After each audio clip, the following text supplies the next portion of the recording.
Hi friends, எல்லோரும் எப்படி இருக்கீங்க? நல்லா இருக்கீங்களா? இன்றைக்கி நான் மார்த்தாடா ஸ்டைல் மேரேஜ் வீட்டு அவியல் எப்படி பண்ணுறோன்னு வீடியோ போடுறோம் பாருங்கள். ஆல்ரெடி நான் நாகர்கோவில் ஸ்டைல் போட்டிருக்கேன், இது மார்த்தாடா ஸ்டைல். ஓகே, இப்போ வெஜிடபிள்லாம் நீளமாக கட் பண்ணி வச்சுக்கிறேன். இப்போ தேவையான பொருட்கள் அரைக்கிறது தேவையான பொருட்கள் எடுத்து வச்சுருக்கிறேன், பார்த்துக்கோங்க.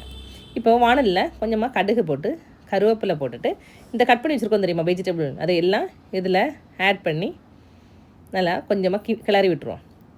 சேனை எதுவும் இதில் சேர்த்துறாங்க, சேனை வேணும்னா கூட நீங்கள் தனியாக வேக வச்சு சேர்த்துருங்க. வெஜிடபிள் நல்லா வெந்தோடனே தேங்காய், வத்தல், பூடு, ஜீரகம், கருவேப்பிலை இவ்வளவும் துருதுருன்னு அரைச்சி வேணால் கொஞ்சமாக புளி ஆட் பண்ணிக்கோங்க. இதில் போட்டு நல்லா கிளறி விட்டு மூடி போட்டு வேக விட்டுருவோம். இப்போது அடிக்கடி கொஞ்சம் கிளறி விட்டுட்டே இருங்க, ஏன்னா அடியில் பிடிச்சி தீஞ்சிராமல், அதனால் அடிக்கடி கிளறி விட்டுட்டுருங்க. இப்போ பாருங்கள், இதுதாங்க மார்த்தாண்டம் ஸ்பெஷல் அவியல் ரெடி. என்னோடய வீடியோ உங்களுக்கு பிடிச்சிருக்குன்னா என்னோடய சேனல் லைக் பண்ணி ஷேர் பண்ணி சப்போர்ட் பண்ணுங்கள் ஃப்ரெண்ட்ஸ். தேங்க்யூ.